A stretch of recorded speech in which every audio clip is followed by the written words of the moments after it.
Good afternoon, everyone. Welcome to the February Cabinet meeting. Please note this meeting is being recorded.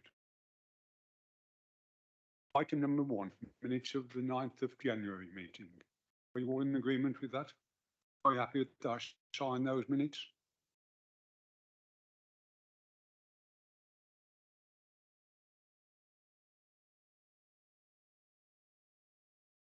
Item number 2, apologies.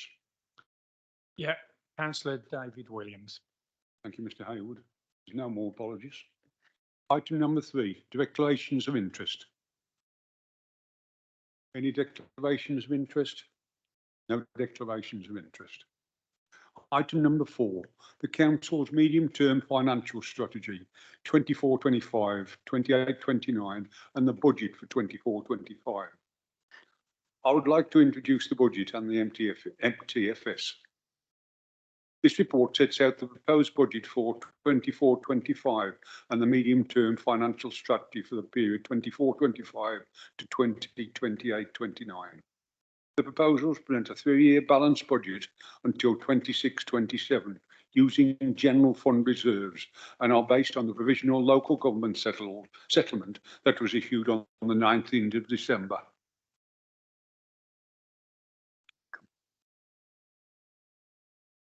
Cabinet are requested to agree the recommendations set out in paragraph 2.1 put forward to the Council for approval on the 20th of February. Our Finance Director will now take you through the report in more detail. Over to you. Thank you, Leader. I wanted to start off with an update on the final settlement that was published by the government yesterday. So this provided an additional £90,000 through the funding guarantee compared to the budget that's included in the report. And that is because they've increased the level at which you get that funding guarantee from 3% to 4%, which was announced a couple of weeks ago. So the final budget that goes through to Council will be amended for that.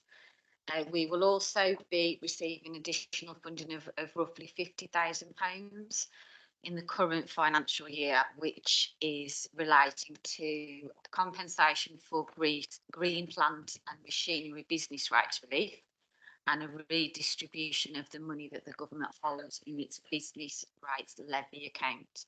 So this funding will be added to the Council's general fund reserves in the current financial year. Correspondence that came out with the final settlement also mentioned that the government will start to talk to local authorities about funding reform over the coming months.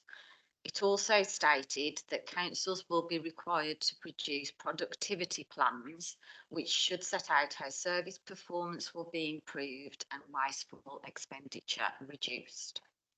That's just a summary of the final settlement that came out yesterday. In terms of the main report, as the leader mentioned, the proposed MTFS sets out a 3-year balanced budget until 26-27 using general fund reserves. The Council has had to make a number of key assumptions in setting the budget, and these are set out in paragraph 6.4 on page 6 of your packs. The main ones to highlight are that council tax will increase by £5 each year. The business rates reset will happen in 2026-27, and we will get transitional protection of 50% in year 1 and 25% in year 2. As I've mentioned previously, that is a local assumption in the absence of any information from the government at the moment. We will start to see business rates growth from West Midlands Interchange, ROF Featherstone and I-54, and that will be from 27-28. And we have also set aside £1 million in reserves for the potential costs of temporary accommodation. So table 1 and 2 on page 6 of your report sets out the updated MTFS position and the resulting general fund reserves. This shows the need to use general fund reserves across the MTFS, but this is sustainable and general fund reserves remain above the minimum level of 1.5 million until partway through 27-28. Business rates remain the largest source of funding for the council and also the biggest risk area due to the impending business rates reset. The ability for the council to make use of general fund reserves in the early years of the MTFS is largely dependent on us knowing that we are likely to generate increased business rates in future years, as I've mentioned earlier, such as West Midlands Interchange. However, we are aware that the business rates reset could impact on our ability to retain this growth, and we are also dependent on when those developments are built out and occupied.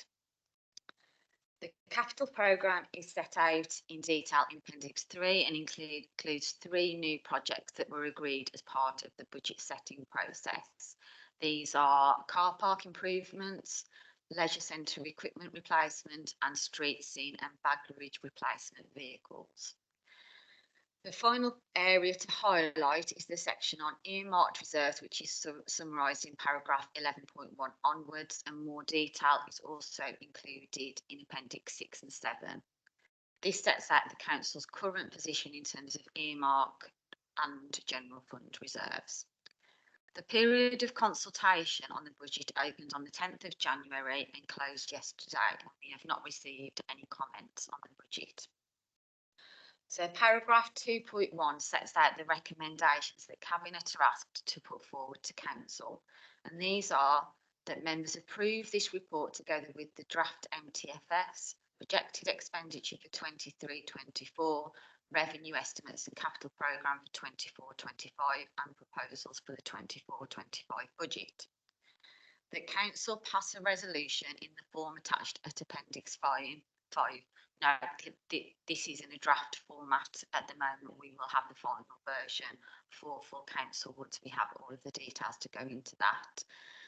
Council notes the report of the Chief Finance Officer on the robustness of the estimates and the adequacy of the Council's reserves, which is attached as Appendix 6, and that the Leader of the Council is authorised to make any necessary amendments to include any late information or to correct any errors or omissions. This completes my summary of the report, and I'll now hand back to the Leader. Thank you very much, Mr. Mayor. Are there any questions? Mr. Williams.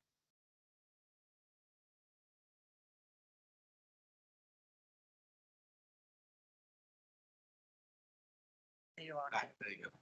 So apologies for being a little bit late. Just a quick one on the actual tax increase of 5 pence each time.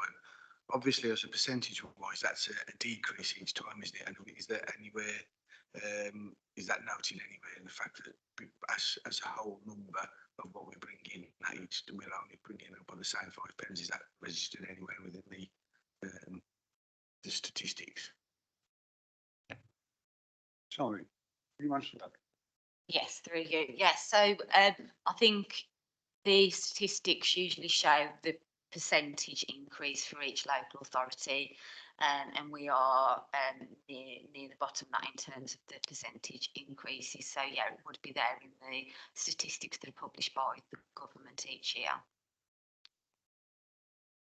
Are there any more questions? Are you all in agreement? That be passed. Thank you. Now going on to item 5, capital strategy 24-25 to 28-29. Could I ask the Director of Finance to present this report? Over to you, Beth. Thank you, Leader. Yes, this report sets out our new capital strategy, which covers 24-25 to 28-29. This is an interim update, as we are required to update the strategy annually, but we will be reviewing and updating it again in a few months' time so that it fully supports the new council plan from April. We are required to produce a capital strategy to demonstrate how our capital expenditure and financing contribute to the achievement of our corporate objectives. Paragraph 2.4 on page 46 of your pack sets out how the strategy ensures that property acquisitions and commercial developments are properly appraised, budgeted and financed. They meet objectives in the council plan if the primary aim is not economic. Processes are in place to ensure an ongoing appraisal of the asset base, and all capital decisions are incorporated into the MTFS. So the strategy covers the following areas: the capital programme and how the costs and income related to this are incorporated into the MTFS, capital acquisitions and the appraisal process followed for making decisions to purchase an asset, how we ensure our assets are sufficiently maintained across their lifetime, the process for deciding whether an asset is no longer required and therefore should be disposed of. And we have now included a new section around climate change, highlighting that there is a reserve set aside for this purpose, but that it is important that the council's maintenance and improvement programme also incorporates climate change moving forward. This concludes my summary of the updated capital strategy, and I'll now hand back to the leader. Thank you. Thank you very much. Any questions, anyone? The recommendations are 2.1 and 2.2. Are you all in agreement? Thank you. Now, going on to item number 6, South Staffordshire Habitat Bank. Could I call on Mrs. Roberts, the Corporate Director, to present this report? Thank you, Chairman. Members, this report sets out the Council's position in relation to setting up its own habitat bank to sell biodiversity units. Members will know from earlier briefing that biodiversity net gain is the principle of leaving a development site in a better biodiversity state than before it was developed. On the 12th of February 2024, all major developments will be required to deliver 10% BNG, biodiversity net gain. The first principle is that a developer will create that biodiversity net gain on sites. But where that is not possible, they may buy biodiversity units from a habitat bank. As South Staffordshire holds a number of sites within our ownership, it provides the opportunity to designate sites as habitats that can be suitable and therefore sold for credits. There are currently 6 sites as detailed at table 1 in the report, which we believe will be suitable candidate sites for biodiversity net gain. These areas can be added to, if appropriate, in time, but the 6 sites as identified in the report are those where we believe at this time are straightforward and able to improve the biodiversity net gain. There are, members, a number of steps to follow to progress this, which, subject to members' approval, will indeed be progressed. And these are all outlined at paragraph 3.19 of the report. The report sets out that the initial stages are progressed as biodiversity net. The initial sites are progressed as biodiversity net gain sites and offered as South Staffordshire Biodiversity Net Gain Habitat Bank. And the recommendations are as set out in the report. Thank you. Thank you very much. Are there any questions, anyone? The recommendations set out then at 7.1, 7.2 and 7.3.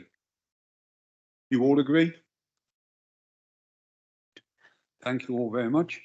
That concludes the Cabinet meeting for today. Thank you all for coming along.